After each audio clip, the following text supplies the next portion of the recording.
Hi, my name's Charlene Cottle, and today I want to talk to you about the 5 key benefits that I think frontline workers get out of Microsoft Teams. One of the biggest benefits that I think frontline workers get out of Microsoft Teams is that instant link back to the centre.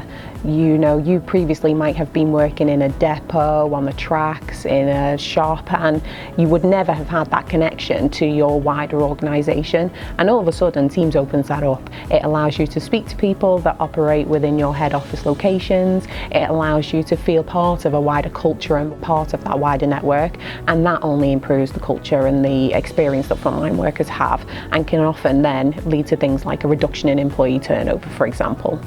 The second big benefit that I think frontline workers get out of Microsoft Teams is really related to tasks. So being able to start your day and having a very clear view of everything that it is that you need to prioritise is really important, and it helps your frontline workers to, hit the ground running, absolutely start their day in the right way and start to tick those to-do list items off.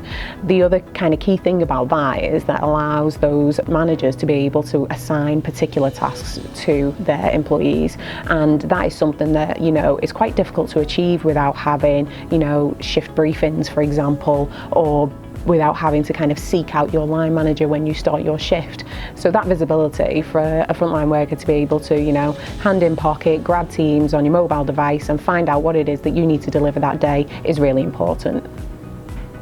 The third big benefit has got to be shifts and the ability for frontline employees to be able to manage their own shift pattern directly within Teams.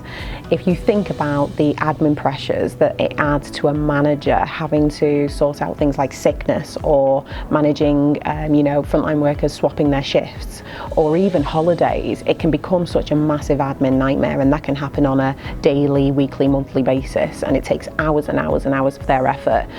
To empower frontline workers with the ability to be able to manage that themselves and to be able to show the rest of their colleagues what their shift pattern is it's priceless. It's absolutely fantastic. So the fourth big benefit of Microsoft Teams for frontline workers is about understanding that performance. And what I mean by that is being able to have a clear connection between what our managers are saying our objectives are for that day and whether we've achieved those objectives, and sharing that with your frontline employees. So that could be something as simple as, I have to have sold this many products in my store on this particular day, or I have to have managed so many parcels within a depot. Being able to have that connection between what it is that we're trying to achieve and whether we've achieved that from a performance point of view is really key. And Microsoft Teams really helps to connect those dots. It opens up that communication so that there's a very clear line of visibility about what we are looking to achieve and whether we've performed against our targets. So the fifth big benefit of Microsoft Teams for frontline workers has got to be the ability to share their ideas directly with the centre. If you think about frontline workers and their types of roles, they're often customer facing, they're often at the centre of some of the problems that we have. And if we can take their feedback and we can take their ideas to improve our processes, to improve customer service, that's got to be a big win. So these are the top 5 benefits that I think frontline workers get out of Microsoft Teams. If you'd like to know more about how you can enable your frontline workers, please do get in touch. We've got loads of examples we could share with you.